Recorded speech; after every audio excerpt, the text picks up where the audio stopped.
वालेकुम class. Welcome back. आज का हमारा जो टॉपिक है वो है डिफॉरेस्टेशन एंड ओवर हंटिंग। हम स्टार्ट करते हैं अपना टॉपिक। सबसे पहले हम देख लेते हैं कि डिफॉरेस्टेशन होती क्या है। Deforestation means cutting down of trees for the conversion of a forest to a non forest land.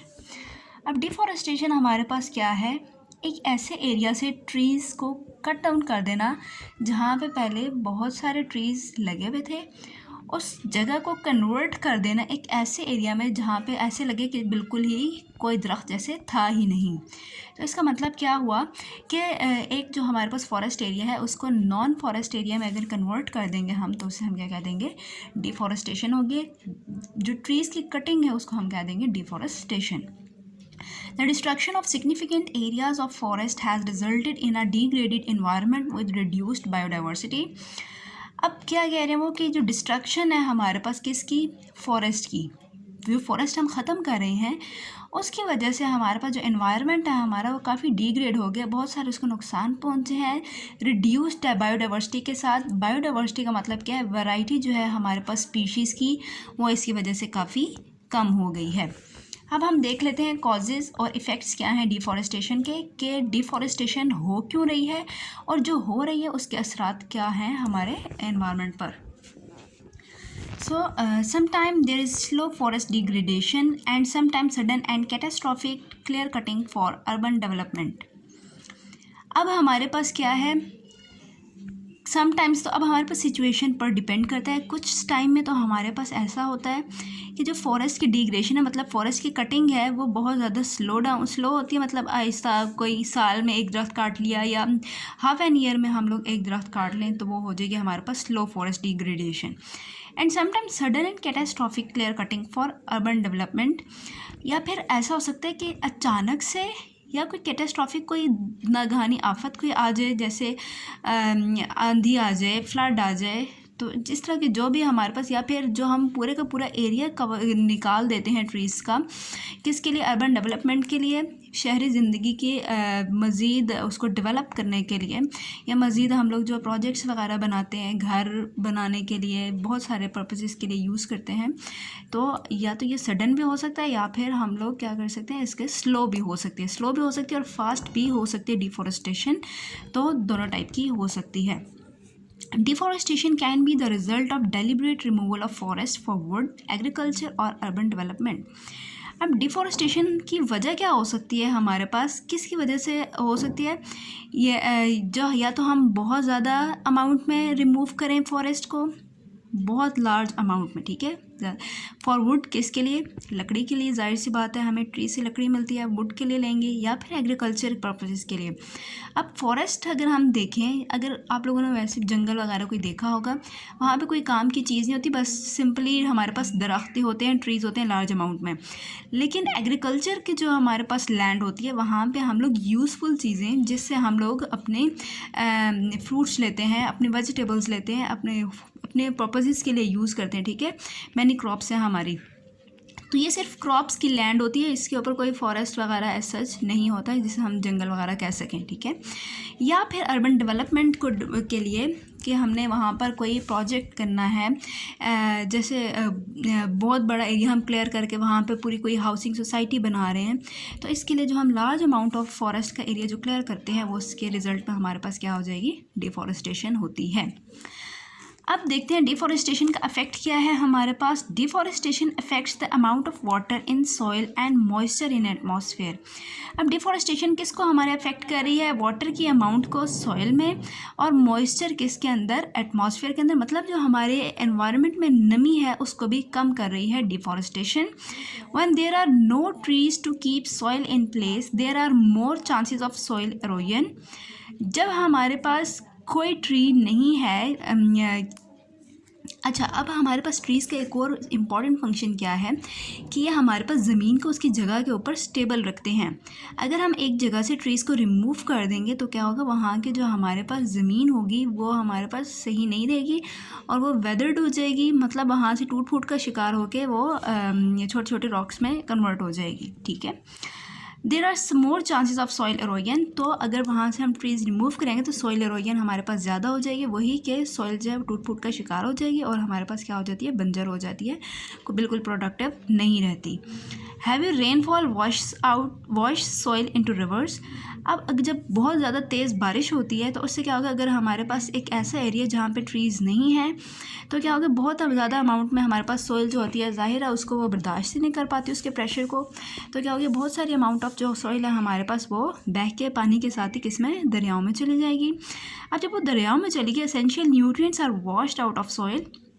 तो जाहिर है जब उसके अंदर से बारिश जब उसके ऊपर ज़ोर से पड़ेगी तो उसके अंदर जितने भी न्यूट्रिएंट्स हैं ज़मीन के अंदर, वो उस पानी के अंदर चले जाएंगे और वो उस समेत रिवर्स के अंदर चली जाएगी। Reverse become choked up with mud and silt which can cause floods. अब क्या होगा, हमारे पास जाहिर है जब रिवर के अंदर पानी के साथ साथ सिर्फ पानी होना चाहिए, तो उसके साथ जब इतनी ज़्यादा अमाउंट ऑफ सॉइल जाएगी, इतनी मड जाएगी, हमारे पास सिल्ट जाएगी उसके अंदर, तो क्या होगा, सिल्ट क्या होता है, हम सैंड और क्ले के मिक्सचर को कहते हैं, ठीक है, सिल्ट। तो जब ये सारी चीज़ें हमारे पास पानी के साथ रिवर्स में एंटर होंगी तो हमारे पास रिवर्स क्या हो जाएंगे, उससे फिलअप हो जाएंगे, ठीक है। और उसकी वजह से क्या होगा, जब रिवर्स ज़्यादा मड और सिल्ट से फिलअप हो जाएंगे तो पानी की जगह तो कम रह जाएगी। तो जब पानी का वाटर लेवल अप होगा तो जाहिर सी बात है उससे हमारे पास क्या आएंगे, फ्लड्स आएंगे और तबाही जाहिर सी बात है होगी। The silted water gets stored in dams and it reduces their water storage capacity. अब सिल्टेड वाटर जिसमें सैंड और क्ले दोनों हैं, तो उससे क्या होगा, हमारे पास वो जब डैम के अंदर हम स्टोर करेंगे, तो डैम्स तो हम किसके लिए करते हैं, सिर्फ हमें वाटर पर्पजेज़ के लिए चाहिए होता है, वाटर स्टोरेज के लिए डैम्स। लेकिन अगर वहाँ पे पानी की जगह साथ में सिल्ट जा रही है, मड जा रही है, क्ले जा रही है, तो क्या होगा, हमारा तो जो पर्पज़ था वो तो रहा ही नहीं। ज़ाहिर जब उसके अंदर फिलअप हो जाएगी मड और क्ले इतने ज़्यादा, तो वाटर की जगह तो बचेगी ही नहीं, तो उसकी क्या है, वाटर स्टोरेज कैपेसिटी ऑटोमेटिकली कम हो जाएगी हमारे पास। फिर उसके बाद क्या कह रहा है, deforestation also contributes to decrease transpiration. अब डिफॉरेस्टेशन हमारे पास और किस में कॉन्ट्रीब्यूशन कर रही है, कि जो ट्रांसपायरेशन है, ट्रांसपायरेशन क्या होती है, loss of water from surface of leaf की सरफेस से जो हमारे पास पानी का लॉस होता है उसको हम कहते हैं ट्रांसपायरेशन। तो जब हमारे पास डिफॉरेस्टेशन होगी तो ट्रांसपायरेशन भी हमारे पास कम हो जाएगी, विच लेसन्स क्लाउड फॉर्मेशन। तो उसकी वजह से हमारे पास क्या होगा, क्लाउड फॉर्मेशन कम होगी, बादल कम बनेंगे। This ultimately reduces the sources of rain. और जब बादल ही नहीं बनेंगे, क्लाउड फॉर्मेशन नहीं होगी, तो हमारे पास जो रेन है उसके जो पर कैपेसिटी है वो हमारे पास कम हो जाएगी और कम बारिशें होंगी। और ऑब्वियसली अगर बारिश कम होगी तो वह हमारे पास लॉन्ग लास्टिंग इफेक्ट्स उसके प्रोड्यूस होते हैं। Forest support considerable biodiversity. अब फॉरेस्ट हमारे पास क्या है, उनका एक बहुत बड़ा जो फ़ायदा है, वो जितनी भी बहुत सारी स्पीशीज़ हैं, चाहे वो प्लांट्स की हो या एनिमल्स की, उनकी वैरायटी को वो सपोर्ट करती है, उसको शेल्टर प्रोवाइड करी है, उसको रहने की जगह दे रही है, हैबिटेट दे रही है। The utilization of forest products including timber and fuel wood have played a key role in human societies. अब जो हम फॉरेस्ट प्रोडक्ट की यूटिलाइजेशन कर रहे हैं, उनको यूज़ कर रहे हैं, जिसमें हम टिम्बर यूज़ कर रहे हैं, लकड़ी जो हम बिल्डिंग वगैरह या हाउसेस वगैरह बनाने के लिए यूज़ करते हैं, ठीक है। एंड फ्यूल वुड, फ्यूल के तौर पे वुड यूज़ करते हैं, have played a key role. अच्छा, अब ये हमारे पास ह्यूमन सोसाइटीज़ में इसका ज़ाहिर है इंपॉर्टेंट रोल है, इसके बगैर भी गुजारा नहीं है। हम जो घर में फर्नीचर है हमारा, उसके अलावा कुछ लोग तो हाउस भी इससे बनाते हैं, ठीक है, बिल्डिंग्स में यूज़ करते हैं, और उसके अलावा फर्नीचर तो बहुत ज़्यादा इससे बनता है। और उसके अलावा जो हमारे पास ख़ास तौर पे जो रूरल एरियाज़ हैं वहाँ पे हम इसको फ्यूल के तौर पर ज़्यादा यूज़ करते हैं। तो यह हमारी ह्यूमन सोसाइटी के लिए फॉरेस्ट जो हैं ये उसके लिए भी ज़रूरी हैं। Today developed countries continue to utilize timber for building houses and wood pulp for making paper.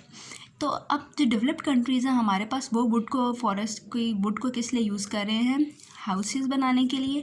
और जो वुड का पल्प होता है, वुड का पल्प का मतलब है जब हम कटिंग करते हैं, हम तो नहीं, जो होते हैं हमारे पास कारपेंटर, वो जब कटिंग करते हैं वुड की, तो उसके अंदर से वो लकड़ी का हम कहते हैं बुरादा टाइप सा वो निकलता है, जिसमें यूँ बहुत छोटे छोटे से बिल्कुल क्रश हुई भी जो वुड होती है, ठीक है, उससे हमारे पास क्या बनता है, पेपर बनता है, ठीक है। द फॉरेस्ट प्रोडक्ट्स इंडस्ट्री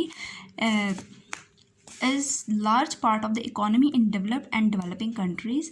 अब फॉरेस्ट की जो प्रोडक्ट्स हैं हमारे पास इंडस्ट्री में, वो लार्ज पार्ट हमारा बनाती हैं इकोनॉमी का, चाहे वो डेवलपिंग कंट्री हो या नॉन डेवलपिंग कंट्रीज़ हो, ठीक है।